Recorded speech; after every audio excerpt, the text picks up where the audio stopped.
जी, अस्सलाम वालेकुम। मेरा नाम इम्तियाज़ जावेद है और मैं ओईटी ट्रेनर हूँ।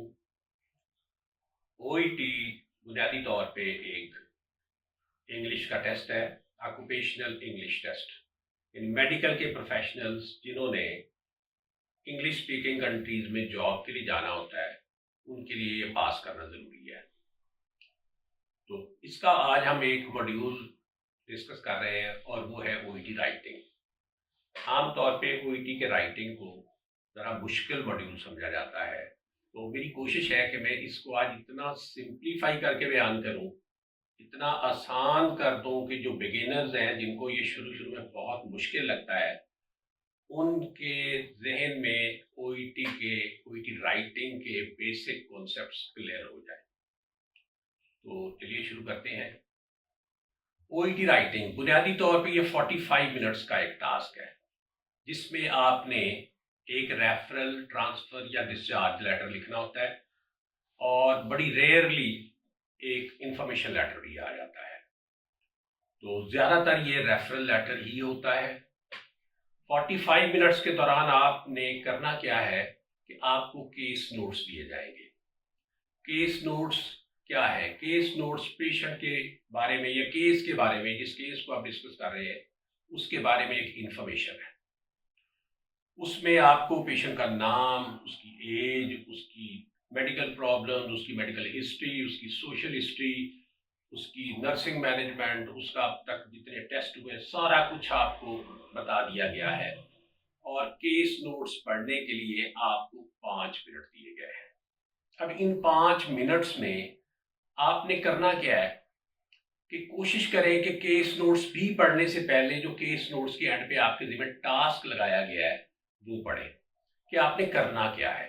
टास्क पढ़ने का आपको फायदा ये होगा कि आप रेलेवेंट मटेरियल कम अज कम टिक कर लेंगे, रेलेवेंट मटेरियल को मार्क कर लेंगे, रेलेवेंट मटेरियल पर ही आपका फोकस होगा और आपके लिए आसानी हो जाएगी कि मैंने लिखना क्या है, मेरे जिम्मे टास्क क्या लगा है जिसको मैंने पूरा करना है और उसके लिए मुझे कौन सा मटेरियल चाहिए। बुनियादी तौर पे बात ये है कि आपको बहुत सा मटेरियल दिया जाएगा और आपने उसमें से देखना है, उसमें से पॉइंट आउट करना है कि रेलेवेंट क्या है और रेलेवेंट क्या है। रेलेवेंट को आपने छोड़ देना है, सिर्फ रेलेवेंट जो कि आपके रिसिपिएंट ऑफ लेटर को जो इंफॉर्मेशन चाहिए, सिर्फ वो मटेरियल आपने यहां से लेना है। ये है इसकी बुनियादी बात। अब ये केस नोट्स आपको बता रहे हैं कि आपने ये इंफॉर्मेशन यूज करनी है और ज्यादातर चीजें नोट फॉर्म में है जिनको आपने सेंटेंस फॉर्म में कन्वर्ट करना है। इस इंफॉर्मेशन को आपने लेटर फॉर्म में कन्वर्ट करना है।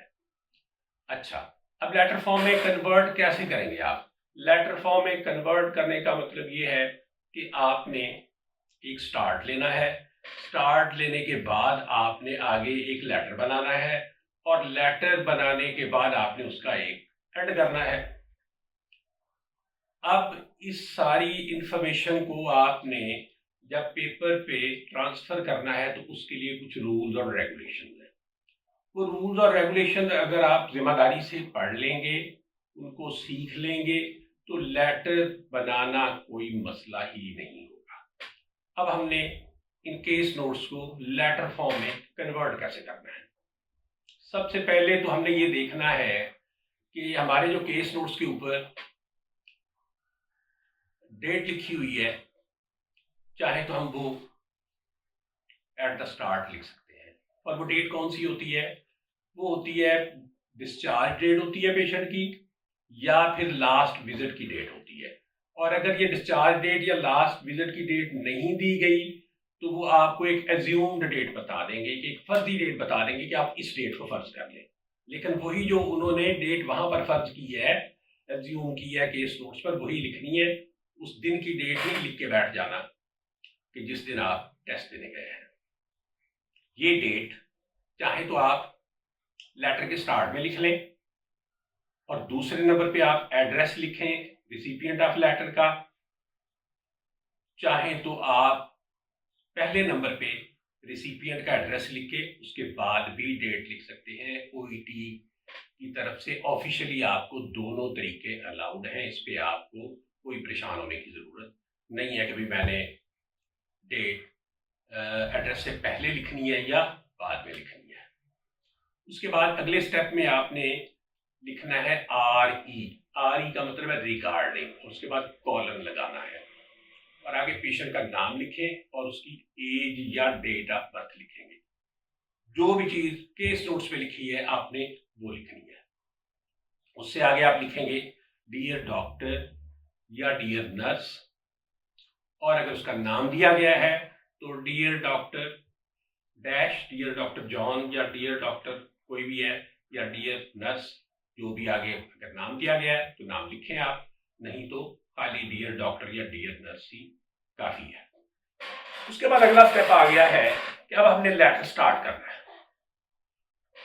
याद रखिएगा, लेटर स्टार्ट करने के लिए भी एक फार्मूला तय है, और अगर हम उस फार्मूले को फॉलो करेंगे तो हमारे लिए लेटर लिखना बहुत आसान हो जाएगा। फार्मूला क्या है? फार्मूला बुनियादी तौर पे ये अर्ली 1900 में एक फार्मूला बनाया था अमेरिकन नेवी ने, एस बार का फार्मूला। वो इस्तेमाल करते थे अपनी इंफॉर्मेशन देने के लिए, अपने हेडक्वार्टर में इंफॉर्मेशन वगैरह देने के लिए। अब वही फार्मूला अब अक्सर मेडिकल प्रोफेशनल्स भी इस्तेमाल करते हैं, क्योंकि वो इधर भी बड़ा खूबसूरती से काम आता है और इन मकासद को पूरा करता है। और फार्मूले को कहते हैं एस बार का फार्मूला। एस बार का फार्मूला क्या है कि सबसे पहले पैरे में आपने सिचुएशन लिखनी होती है। S stands for situation. Situation में आपने 3 बातें लिखनी है। नंबर 1 पेशेंट का नाम, नंबर 2 पेशेंट की डायग्नोसिस, और नंबर 3 पर्पस ऑफ लेटर। इस पहले पैरे को हम सिचुएशन का पैरा भी कहते हैं और पर्पस का पैरा भी कहते हैं। और ये पैरा हमने बड़ी एहतियात से लिखना है। बड़ी आसान बात है कि पेशेंट का नाम, पेशेंट की डायग्नोसिस, और तीसरा पर्पस ऑफ लेटर। इसके अलावा कोई चौथी चीज आपने नहीं लिखनी। सिचुएशन के पैरे में या पर्पस के पैरे में इन 3 के अलावा कोई चौथी चीज आप नहीं लिखेंगे। अगर आप कोई चौथी चीज लिखेंगे लेटर को खराब कर देंगे। और वो लिखना भी बड़ा आसान है कि I am writing regarding mister so and so, ताकि उसका नाम लिख दें। Who has been diagnosed with, उसके बाद जो उसकी डिजीज डायग्नोज हुई है वो लिख ले देंगे, और आगे he needs your further care and management. यानी एक आपको मैंने एक आउटलाइन बताया है कि तकरीबन इस तरह से या इससे मिलती जुलती सूरत हाल में आप पहला पैरा सिचुएशन का लिखेंगे। उसके बाद दूसरा पैरा आ गया बैकग्राउंड का। एस बार याद रखिएगा, फार्मूले को ज़हन में रखें। तो now B stand for background, और बैकग्राउंड हिस्ट्री भी आप उसको कह सकते हैं। अब पेशेंट आपके पास कब आया और किन साइन सिम्टम्स के साथ आया, क्या आपने उसका ट्रीटमेंट किया, अब तक क्या आपने उसके टेस्ट करवाए, जो भी सूरत हाल है वो आप सारा उसमें लिखेंगे बैकग्राउंड में। और उससे अगले फार्मूले पर आप चले जाएं। फार्मूले के हिसाब से आप आगे गए हैं, वो है असेसमेंट। अब ये सारी सूरत हाल को सामने रखते हुए अब तक आपने असेस क्या किया है। So what ever your assessment is, you will write down over here, and in the 4th para you are going to write down according to formula R. R stands for recommendation. So what are you recommending now?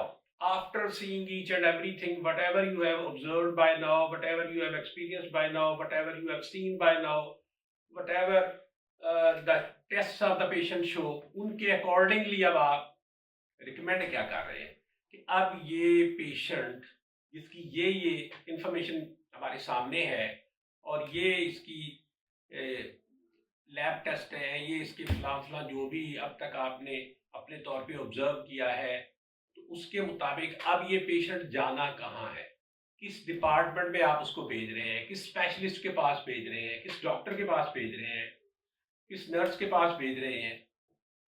तो जिस की तरफ भी आप भेज रहे हैं, जिस स्पेशलिटी में भी आप भेज रहे हैं, अब जनाब उनको आप रिकमेंड कर रहे हैं कि इन बुनियादों पर ये मरीज आपकी जिम्मेदारी है, आपकी स्पेशलिटी में आता है, आपकी एक्सपर्टीज में आता है, लिहाजा आपने इसको स्पेशल केयर अपनी देनी है, आपने इसको असिस्टेंस देनी है, आपने इसको ट्रीट करना है। और आखिर में एक रट्टा रटाया फिक्रा कि enclosed here with are all pertinent details. Should you have any further query, do not hesitate to contact me. आप ये लिख लें या इससे मिलती जुलती कोई भी बात आप लिख सकते हैं, और मतलब आपका यही है कि भाई सारी इंफॉर्मेशन हमने आपको दे दी है, इस लेटर के साथ हर चीज़ लगी हुई है, और अगर आपको मज़ीद कोई इंफॉर्मेशन चाहिए, कोई मालूमात चाहिए, तो आप बिला झिझक हमसे रब्ता कर सकते हैं। और एंड पे आपने लिखना है योर्स सिंसियरली, YOURS इकट्ठा लिखना है। ये मैं जानबूझ के बात कर रहा हूँ, अक्सर बच्चे इसके ऊपर अपॉस्ट्रफी लगाते हैं योर्स के ऊपर, जो इजाजत होती है। योर्स सिंसियरली लिखना है आपने तब कि अगर रिसिपिएंट ऑफ लेटर का नाम लिखा हुआ है तो, और अगर रिसिपिएंट ऑफ लेटर का नाम नहीं है, यानी सिर्फ डियर डॉक्टर या नर्स है, तो फिर आपने योर्स फेथफुली लिखना है। अब ये तो मैंने आपको एक रफ सा आसान तरीके से लेटर का आइडिया दिया है, लेकिन बात चीजें ऐसी हैं जो हमने बहुत फोकस करनी है। सिर्फ इतने का नाम ही OET का लेटर नहीं है, इससे बातें कहीं और ज्यादा हमने सोचनी होती हैं। हमने ये देखना है कि जिस शख्स को हम ये लेटर लिख रहे हैं सॉरी, जिसके पास ये लेटर जा रहा है, उसको कौन सी इंफॉर्मेशन चाहिए और कौन सी नहीं चाहिए। मिसाल के तौर पे अगर वो पेशेंट किसी GP से आपके पास रिकमेंड होके आया है और आप उसको वापस इंफॉर्मेशन दे रहे हैं, अपडेट्स दे रहे हैं, तो आपको पेशेंट का कुछ ज़्यादा बैकग्राउंड देने की ज़रूरत नहीं है। उसकी बैकग्राउंड हिस्ट्री वो आपसे बेहतर जानता है, लिहाजा आप उसको उसकी कोई भी हिस्ट्री से रिलेटेड चीज़ें नहीं बताएंगे। लेकिन अगर वही मरीज किसी ऐसे शख्स के पास जा रहा है जिसके पास वो पहली बार जा रहा है, तो उसको फिर आपने उसकी बैकग्राउंड हिस्ट्री देनी होती है। तो उन चीज़ों का आप ख्याल रखें। केस नोट्स में से सिर्फ वही चीज़ें लें जो आपको लगता है कि ये चीज़ें लेटर पढ़ने वाले को, लेटर रिसिपिएंट को चाहिए, ये इंफॉर्मेशन उसको लाजमी चाहिए, वो आप ज़रूर देंगे। लेकिन वो इंफॉर्मेशन जो आप समझते हैं उसके लिए बेकार है, बेफायदा है, बेमकसद है, कोई उसको बताने की ज़रूरत नहीं है, उससे आपने अवॉइड करना है। तो दूसरे लफ्ज़ों में ये आपकी इंटेलिजिबिलिटी का भी टेस्ट है, आपकी जहानत का भी टेस्ट है कि आपने कौन सा मटेरियल केस नोट से लेना है और कौन सा मटेरियल केस नोट से नहीं लेना। तो एक और चीज़ आपने देखनी है कि ये टोटल 180 टू 200 वर्ड्स आपने लिखने होते हैं, यानी कोशिश करनी है कि आप 180 टू 200 वर्ड्स के दरमियान में रहें। इससे ना आपकी वर्डिंग ज़्यादा हो ना कम हो, कोई 2 4 5 लफ्ज़ ऊपर नीचे हो जाते हैं तो वो कोई इतनी बड़ी बात नहीं है, लेकिन आपने बहुत ज़्यादा फ़र्क आपने नहीं डालना। तो ये इसके बेसिक नुकात हैं जो मैंने आपके सामने डिस्कस किए हैं। उम्मीद है कि इंशाल्लाह आपको काफ़ी समझ आएगी। साथ में बहुत सा मटेरियल ऐड भी कर रहा हूँ, आपको पता चल जाएगा कि केस नोट्स क्या है और उनको लेटर फॉर्म में कन्वर्ट कैसे करना है। फिर भी अगर आपको लगे कि आपको OET राइटिंग में कोई दुश्वारी पेश आ रही है, तो आप मेरे साथ रब्ता कर सकते हैं। मेरा एड्रेस और मेरा फ़ोन नंबर सारा कुछ आपके सामने आ रहा है। मैं हर तरह से गाइड करता हूँ। जितने भी स्टूडेंट्स को कुछ भी चाहिए, कुछ भी इंफॉर्मेशन चाहिए, मटेरियल चाहिए, बुक्स चाहिए, OET से रिलेटेड जितनी भी आपको गाइडलाइन चाहिए, मैं उसके लिए हाजिर हूँ।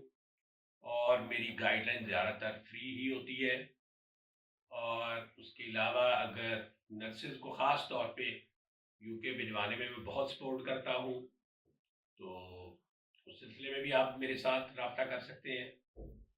तो इंशाल्लाह मेरी पूरी कोशिश होगी कि मैं हर तरह से आप लोगों से कोऑपरेट करूँ। अस्सलाम वालेकुम।